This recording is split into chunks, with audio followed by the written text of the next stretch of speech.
Welcome back to the Deep Dive. It's great to be back. Our mission here is pretty simple. We take these huge, dense topics that are shaping everything around us. And just try to cut through all the noise. Exactly. We try to pull out the knowledge you absolutely need to be informed.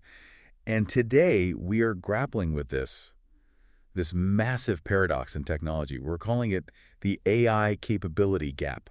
It's a fascinating problem. It's almost absurd, right? Yeah. On one side, you have AI models reaching these staggering levels of intelligence. I mean, we were talking GPT-5, Gemini 3, truly frontier stuff. Right. The stuff of science fiction, basically. But then on the other side, you look at how this power is actually being used in the real world inside organizations, and it's just hitting brick wall. Project after project is failing. It's creating new security crises, or, it just never gets out of the pilot phase. And that gap you mentioned, that's the core challenge of, I think, 2025 and beyond. It's not a lack of intelligence. The tech is there. It's a deficit of organizational maturity. Okay, what do you mean by mature? Well, our sources today show that organizations are so focused on getting the shiniest new AI capability, the innovation. The cool demo. The cool demo, exactly. And they are systematically ignoring the boring but absolutely critical foundational elements. Like what? Robust data quality, transparent governance, resilient infrastructure. If you don't secure those foundations, you just can't scale. And you can't be safe. So this deep dive is really about analyzing that disconnect, the speed of the tech versus the slow grind of getting an organization ready for it. Precisely. Okay, so let's unpack this. We've structured our discussion today to first really give the technology its due. We have to understand why the hype is justified. What are these models actually doing? You have to set the high bar first. Yes. Then we dive hard into the reality of deployment. We're going to cover the failure rates, these frightening new security crises like shadow AI, and then finally, the really dramatic structural impact this is having on people, on human capital, from the law firm associate all the way to the novelist. It touches everyone. It really does. So let's start with section 1, the capabilities revolution. We have to begin by establishing that high watermark of what AI can do right now. Because if you only focus on the failures, you miss the sheer magnitude of the breakthrough that organizations are struggling to digest. That's right. The excitement isn't just marketing. It is grounded in real, measurable, step function improvements in intelligence. And it feels like we're seeing a fundamental transition here. We are. LLMs are moving beyond just matching patterns or, sophisticated retrieval. They're starting to exhibit true, non-obvious reasoning. And this is where the power of a model like GPT-5 becomes revolutionary. Especially in certain fields. Especially in fields that rely on complex, abstract thought, like, say, scientific discovery, or even pure mathematics. Okay, let's talk about that first example, because a mathematical proof sounds like something straight out of a movie. It really does, but it's documented. We've seen evidence that GPT-5 was able to contribute a novel structural insight that was needed to complete a decades-old mathematical proof. So it wasn't just solving a known problem. No, this was a known challenge, something human mathematicians had been stuck on for a very long time. The model basically identified a connection, a new path, that wasn't obvious through traditional methods. So it was acting like a partner. An abstract problem-solving partner, yes. Yeah. This isn't about looking up an answer in a huge database. It's about generating a unique, complex solution. And if it can do that in pure theory, I imagine the speed with which it can compress the research cycle. That's got to be its most valuable trait for applied science. Absolutely. Just think about the velocity of innovation. We have this great example of an immunologist. Right. She spent months, literally months, locked in research trying to explain this really puzzling, unexpected change she saw in human immune cells. It was all painstaking trial and error analysis. The old way of doing science. The old way. Then she fed an unpublished chart and the raw experimental data into GPT-5. The model identified the likely biological mechanism, disrupted N-linked glycosylation in minutes. Minutes, compared to months of human effort. Yes. And it didn't just diagnose the problem. It actually suggested a sequence of targeted follow-up experiments that, in the end, proved the mechanism was correct. Wow. That's what you mean by time compression. That's it. If you can go from 6 months of frustrating lab work to a validated discovery path in an afternoon, the development cycle for new drugs, for cancer therapies, for material science, it's just fundamentally altered. It raises the productivity ceiling for everyone. Completely. And Google's Gemini 3, with its deep think mode, It seems like they're trying to formalize this reasoning capability, turn it into a real product feature. That's exactly right. The standard Gemini is powerful, but Deep Think mode is aimed directly at those high cognitive, complex problem-solving domains. And we can measure this, right? It's not just a feeling. Oh, we can measure it. We can see its success through benchmarks designed to test novel thinking, not just memorization. Deep Think is achieving PhD-level performance. It's scoring an incredible 91.9% on something called GPQA Diamond. Okay, for our listener, you have to clarify what these benchmarks mean. Because a high score on a test could just mean it's good at looking things up. What does GPQA Diamond actually test for? That's a crucial point. GPQA Diamond is designed specifically to include complex, multi-step reasoning problems, things that often require synthesizing knowledge from totally different fields. So it has to connect the dots. It has to connect the dots. And similarly, it's getting 45.1% on ARC AGI-2, which suggests the model is genuinely able to generalize and solve problems it hasn't specifically been trained on. That's the definition of real advanced problem solving. It is reasoning. And the power of these systems is just magnified by the fact that they're multimodal, right? They can handle text, images, voice, code all at once and stitch it all together. That ability to integrate different types of information is what makes them so useful in the messy real world. Imagine you've got a tattered, handwritten family recipe. It's messy. Maybe it's got stains on it. I have a few of those. Right. And you also have these voice notes on your phone from last year when you tried to cook it, complaining about the mixing time or the oven temperature. Okay. Gemini 3 can parse the handwritten text, listen to your voice notes for the practical context, and integrate all of that to generate a structured, publishable, and accurate digital cookbook. That's moving beyond a simple task into really complex content synthesis. Exactly. Or think about physical augmentation. You could have it analyze video footage of an athlete, say a golfer or a runner, to precisely map their movement, their timing, their posture. And then what? And then have the model integrate that analysis with, say, training literature to suggest highly targeted, individualized sports training plans. It's sophisticated delegation. And that transition to delegation is where the enterprise world sees the dollar signs. That's where it moves from impressive research to measurable speed and efficiency. Across the board, yes. Look at financial automation. T&E, travel and expense management, it used to be just this compliance burden. Slow, manual, always looking backward. A huge pain for everyone involved. A huge pain. Now, AI-powered platforms are achieving 67% faster processing times. They automate the categorization, receipt matching, approval routing, all of it. But the real value is more than just speed, I'm guessing. The real value is that it transforms T&E into a strategic tool. It provides predictive intelligence. How does T&E become strategic?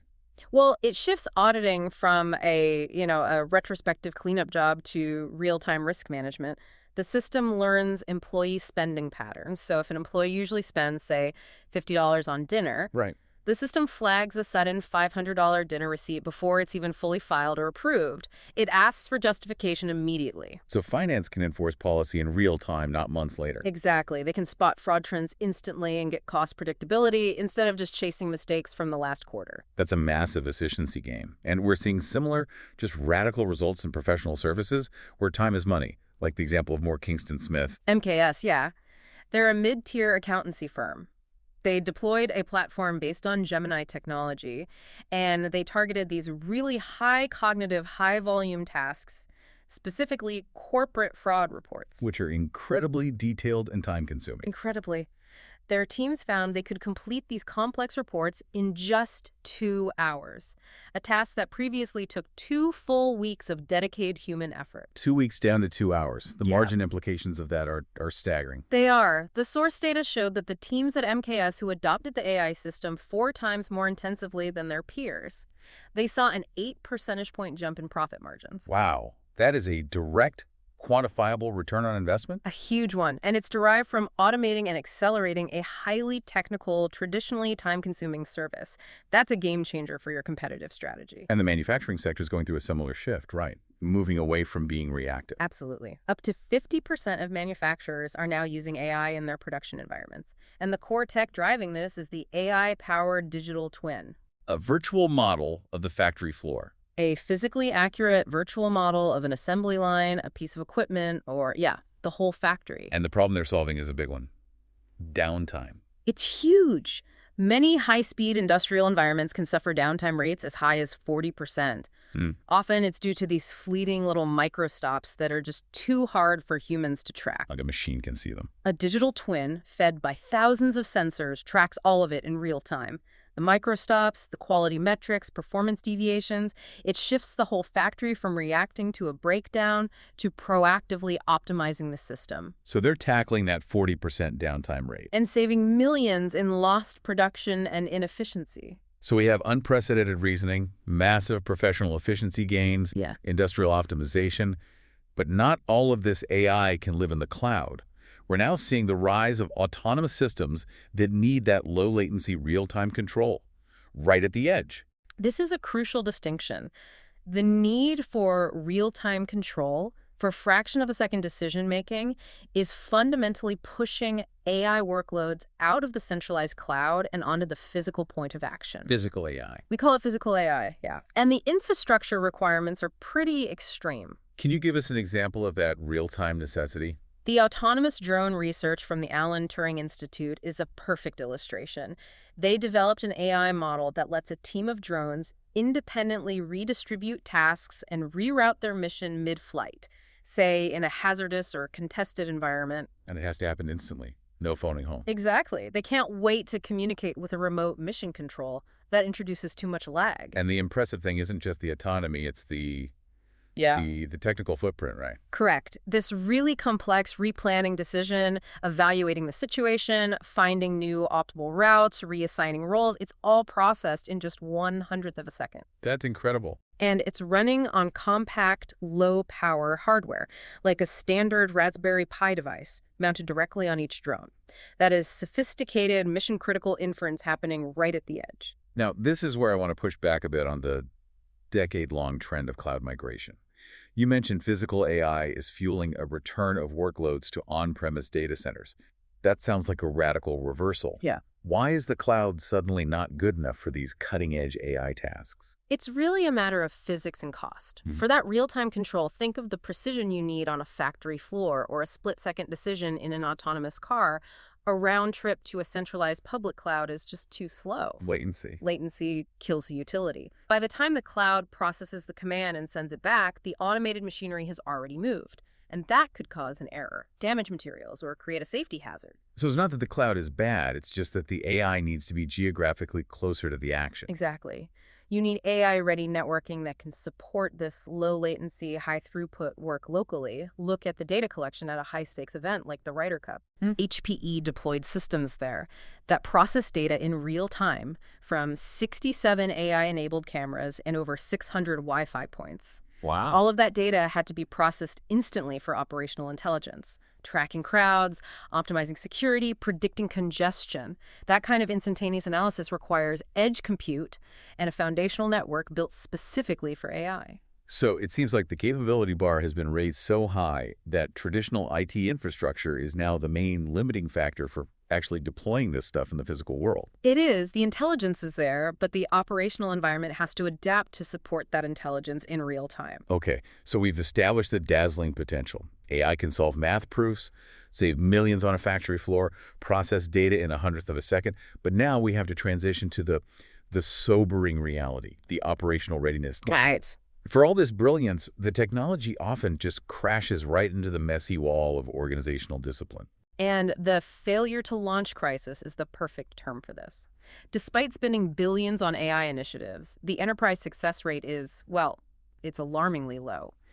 Gartner predicts that over 40% of all agentic AI projects. Agentic AI, so projects with autonomous agents. Exactly. Over 40% of them will be canceled by the end of 2027. 40% cancellation rate. That's a catastrophic failure rate. And if it's not the algorithm failing, what is the cause? The causes are systemic. They're organizational. It comes down to inadequate risk controls and, frankly, uncertain return on investment. So they can't prove it's worth the risk. Exactly. Organizations launch these complex projects without clear, rigorous metrics for success and without the governance layers needed to manage the risk. So when the project runs into inevitable legal or compliance uncertainty, the board just pulls the plug. So the failure isn't technical, it's institutional. And the single biggest institutional bottleneck seems to be something foundational and, honestly, kind of boring: data governance. It is the absolute foundation. A staggering 60% of enterprises will fail to capture the full value of their AI roadmap, specifically because of inadequate data governance. 60%? Think of all the money spent on algorithms and compute, only to have the foundation just crumble. The intelligence can only ever be as good as the data it's trained on, and over half of organizations don't even track basic data quality metrics. What do we mean when we say basic data quality metrics? What are we talking about here? We mean things like data lineage. Where did this data come from? Who touched it last? Was it modified? When? We also mean tracking things like bias scores, relevance, timeliness. If you're building a predictive model and you don't know the exact history and quality of your input data, you cannot trust the output. You're just flying blind. You are flying blind, hoping the model performs. And that lack of discipline really seems to be the core issue. It suggests this huge gap between the ambition and the operational rigor. It's the chasm between ambition and discipline. The sources indicate that fewer than 1 in 10 organizations maintain governance frameworks that are robust enough to track data lineage, bias, and model oversight across the whole enterprise. That's a tiny number. It is, and governance has evolved. It's no longer just about who owns the data. It now has to control input integrity, model behavior constraints, operational thresholds, and accountability for when a model makes a bad decision. That's why experts are now calling data governance the operating system of enterprise trust.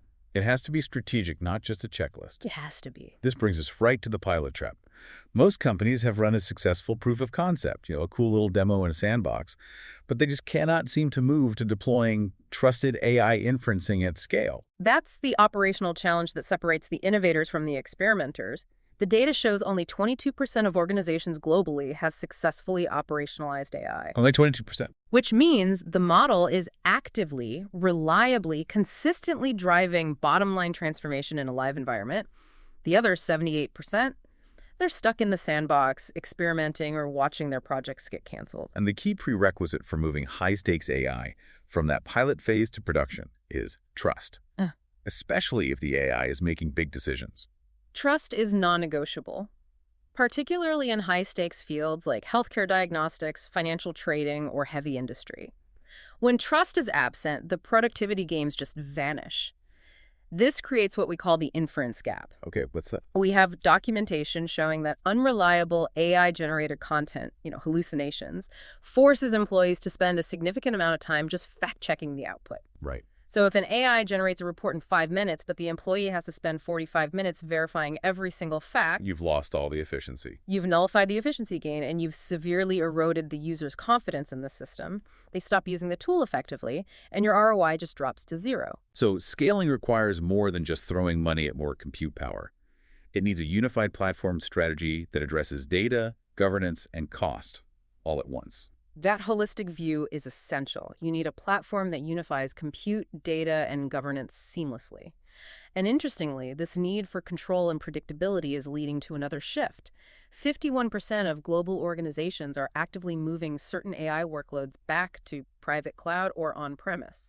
We talked about latency driving that for edge compute, but why are organizations retreating from the public cloud for these larger non-edge workloads? Is it just a financial thing? It's a blend. It's security, it's compliance, and it's financial visibility.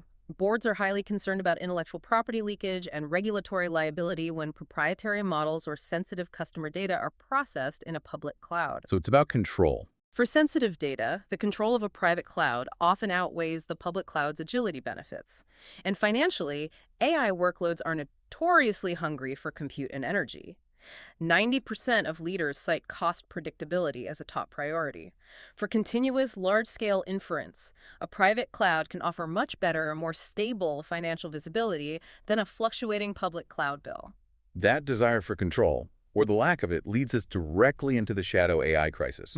Because when the official tools are slow or unreliable or just don't exist, employees will always find a way. Always. And they often bypass official channels, creating this huge hidden security risk. And shadow AI is far more dangerous than traditional shadow IT. When an employee uses an unsanctioned app, that's risky. When they use an unsanctioned AI tool, the risk just compounds exponentially. Because they're feeding it sensitive data. They are likely feeding it confidential, proprietary data. Client lists, internal code, financial forecasts, intellectual property. all into public models. That information can then be retained by the model provider, or worse, used to train future models.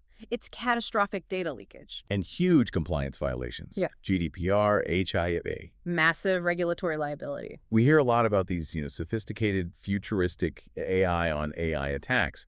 But are the actual breaches coming from those sci-fi scenarios, or is it something more familiar? It's alarmingly familiar. It's mundane, foundational security failures that are just being amplified by AI scale.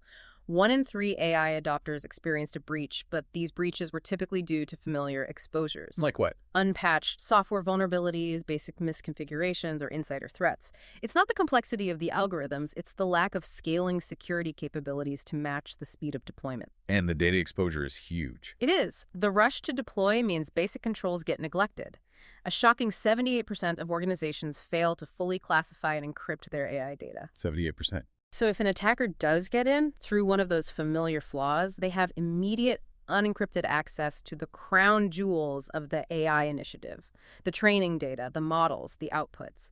Security teams are prioritizing speed over safety, and it's creating this massive AI exposure gap. Which confirms the whole thesis here.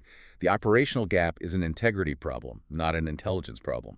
The failure to get this right internally has profound consequences when we look externally. This rush to capability without integrity doesn't just threaten the balance sheet, it is fundamentally reshaping the entire threat landscape for consumers and for systems, particularly around identity. We need to talk about the sheer scale of this new digital workforce. The scale is staggering, and it demands a total rethink of security strategy.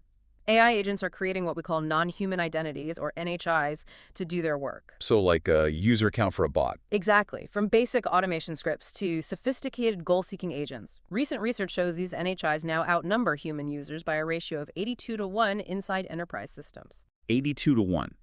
82 AI identities for every single human employee. That is an attack surface that is growing faster than any human security team could possibly monitor. It's overwhelming. And 90% of global leaders cite identity attacks targeting both human and non-human identities as their #1 cybersecurity concern. But what's so frustrating here for the security folks is that the attack vectors, they haven't really changed, have they? They haven't fundamentally changed. 4 out of 5 CrowdStrike detections, 79%, involve zero malware. It's just attackers logging in with legitimate but compromised credentials. So the crisis isn't a new type of attack. It's a scaling challenge. Precisely. If a human attacker breaches one account, they get access. If an AI agent running a lateral movement tool breaches one NHI, it can instantly leverage that same vulnerability across 82 systems in a fraction of a second. It just accelerates the compromise exponentially. So you have to fight automation with automation. It's the only way. You need systematic identity protection that can adapt to the new massive volume of these non-human actors. Okay, let's shift from enterprise systems to the public. How are these AI failures directly impacting consumers, especially in critical areas like finance? The impact is significant, and it carries real financial risk because of the inaccuracy of these general-purpose AI tools. Consumer organizations like Which, in the UK, recently tested popular chatbots ChatGPT, Microsoft Copilot on basic financial questions. And the results were not good. The results were alarming in their potential to cause harm. What kind of inaccurate advice are we talking about? Dangerously inaccurate. The chatbots advise users on how to break HMRC investment limits on ISAs, which can lead to massive tax penalties. They gave fundamentally incorrect insurance advice. Wow. And what makes this so critical is that estimates suggest up to half of UK consumers are now using AI for financial decisions. So you have this massive wave of potential unregulated risk. And the regulatory loophole is the real sting here. If a human financial advisor gives you bad advice, you have protections. That's the core vulnerability. If you get bad advice from a regulated firm, you're protected by the Financial Ombudsman Service or the Financial Services Compensation Scheme. But if ChatGPT gives you advice to make a high-risk investment and you lose everything, You're on your own. you have absolutely zero recourse. This lack of accountability is creating a dangerous environment. We saw it with Catherine Boyd, who asked ChatGPT for self-employed tax advice and was given completely outdated tax codes. The reliance on AI for these sensitive personal decisions is just outpacing the legal framework meant to protect us. And this failure to manage the operational reality of AI, it isn't limited to tech companies. It's extending into government policy implementation. Even highly publicized projects are collapsing almost immediately. The failure of the UK Department for Education's attempt to deploy an AI system for school attendance reports, called ABIE, is a prime example of institutional operational immaturity. What happened? They launched these reports, which used AI to set attendance targets and benchmark schools against similar high performers. Within days, the whole system had to be suspended. What caused such a rapid suspension? It was a failure of data integrity and algorithm design. Schools reported fundamental data inaccuracies in the attendance figures the AI was providing, and worse, the comparison algorithm was just flawed. How so? A trust executive noted that their inner-city academy was being benchmarked against schools in local authorities 5 hours away. So, totally different contexts. Completely different socioeconomic profiles and educational structures. The AI lacked the contextual sophistication to know that comparison was invalid. It just led to unreliable results that undermined the whole premise of the report. It just shows a total lack of rigor in testing and validation before they pushed it out to the public. It really highlights that this operational gap exists at the highest policy levels. Okay, finally, let's address the weaponization of AI. How is it boosting malicious activity? The consensus is that AI is democratizing high-quality fraud. The World Economic Forum ranks AI-generated misinformation as the #1 global risk for the next 2 years. And the financial losses are huge. Online scams caused $16.6 billion in losses in the U.S. in 2024. AI just gives these familiar scams a professional, seamless polish. So the days of spotting a phishing email because of bad grammar or obvious typos, those are over. Entirely over. Generative AI lets scammers create deepfake video and voice clones that can perfectly impersonate executives, colleagues, family members. Detection becomes incredibly difficult. The result is a massive erosion of customer trust in businesses. They can create convincing customer service pages, mimic brand language. With startling accuracy, and they can generate massive volumes of personalized phishing content. And we're seeing new, highly effective scams scaling rapidly, like this ClickFix threat. The ClickFix scam is a perfect storm of social engineering and technical simplicity. It surged 517% in just 6 months. How does it work? The scammer tricks the user, often through a highly convincing fake tech support pop-up, into copying and pasting malicious code directly into their browser's console or terminal. So you're basically hacking yourself. You are. It circumvents a lot of security filters because it relies on human fear and confusion. And AI is essential here because it generates those highly convincing, panic-inducing attack narratives that convince people to follow instructions they really shouldn't. So while AI capabilities are getting more complex, the threats it enables are succeeding through volume, polish, and simplicity. Yes. The threat is high-volume, professional-grade simplicity. The volume of phishing emails alone is estimated at 3.4 billion sent every single day. And the tactics are more sophisticated now, using opaque QR codes in emails, for instance, that hide the destination URL from traditional scanners. AI is the engine making mass deception effortless. Okay, we've covered the technological brilliance, the operational failure, the security threats. Now we have to pivot to the human element. This AI capability is hitting an unprepared workforce and creating a huge societal shockwave. We are seeing this profound paradox. Automation is displacing entry-level jobs, while at the same time, organizations are struggling to find the specialists they need. This structural paradox is reshaping the entire professional services industry.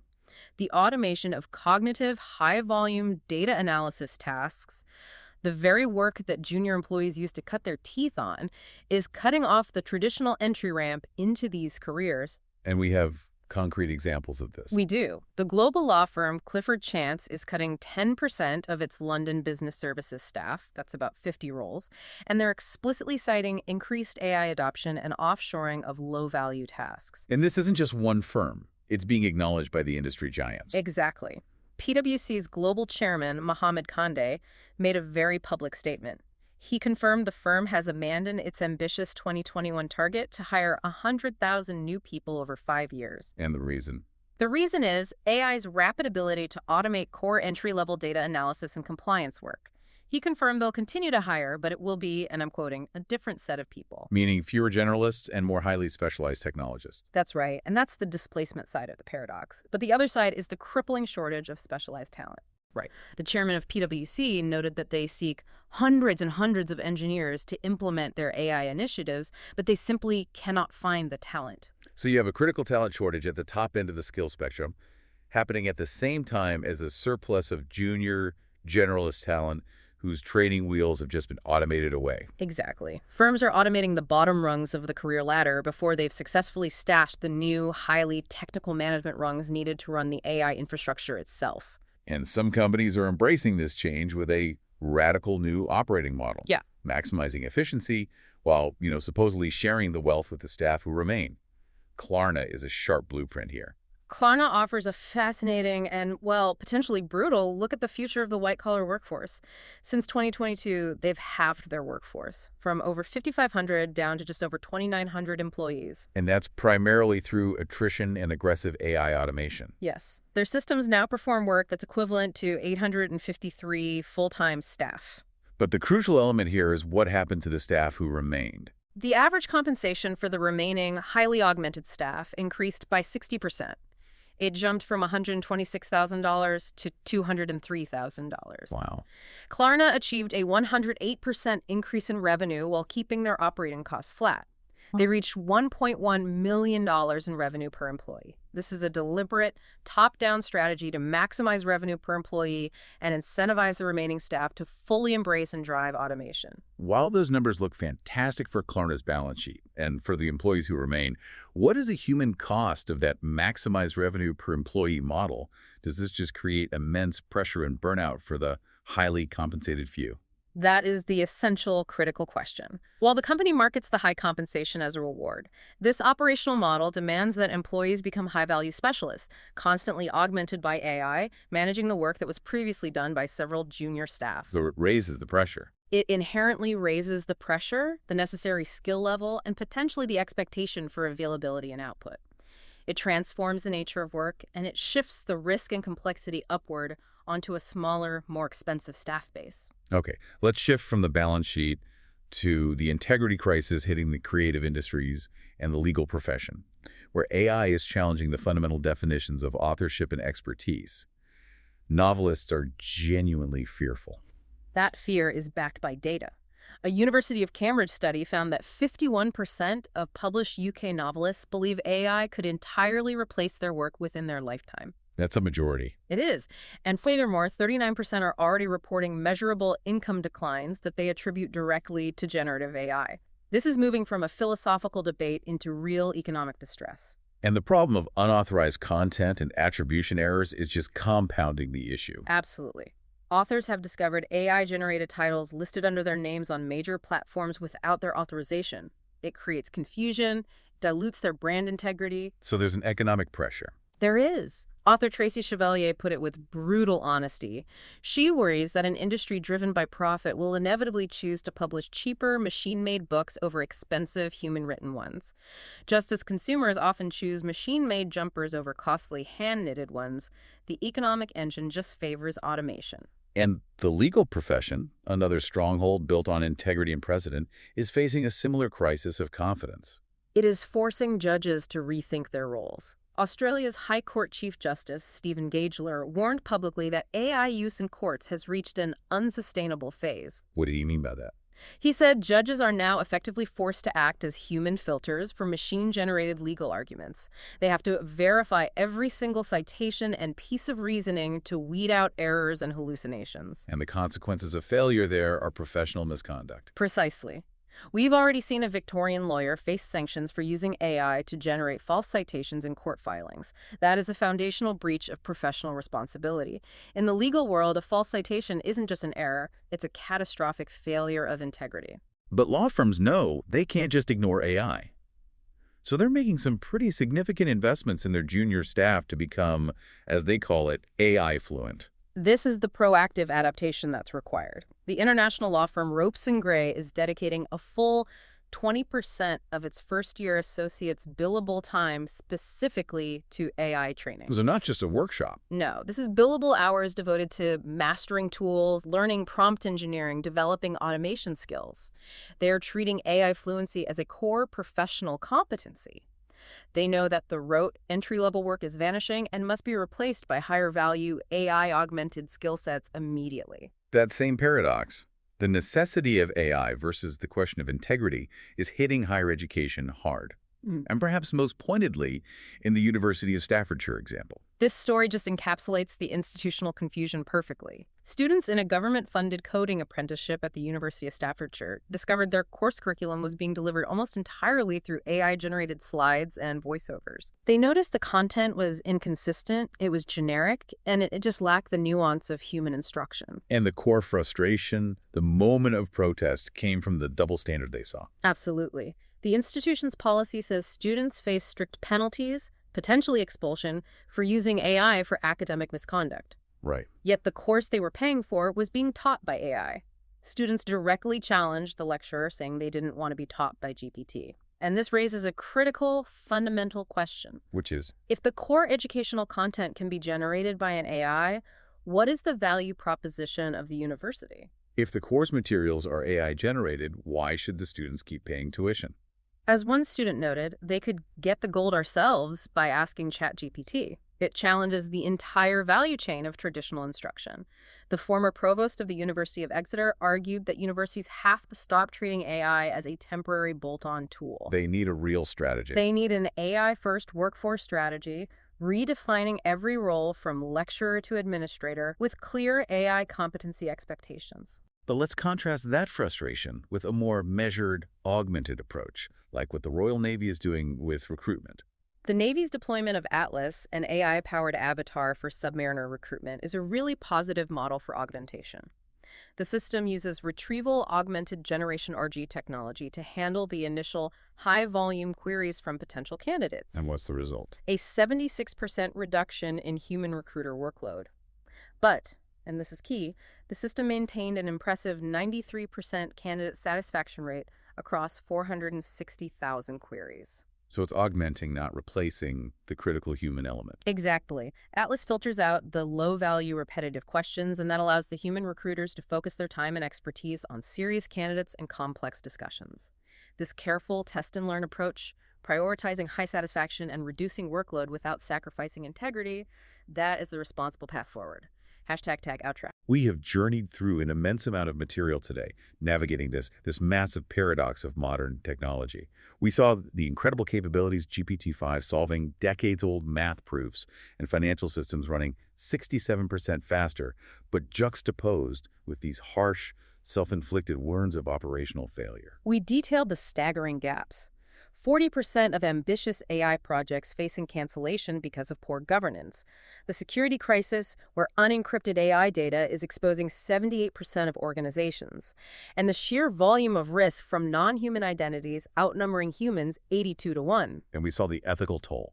The inaccurate financial advice with no consumer protection, the government failures suspended within days of launch, and the fundamental restructuring of the workforce, like at Klarna and BWC. The central lesson throughout this whole deep dive is clear. The AI race is not being won on raw intelligence alone. That intelligence is becoming commoditized.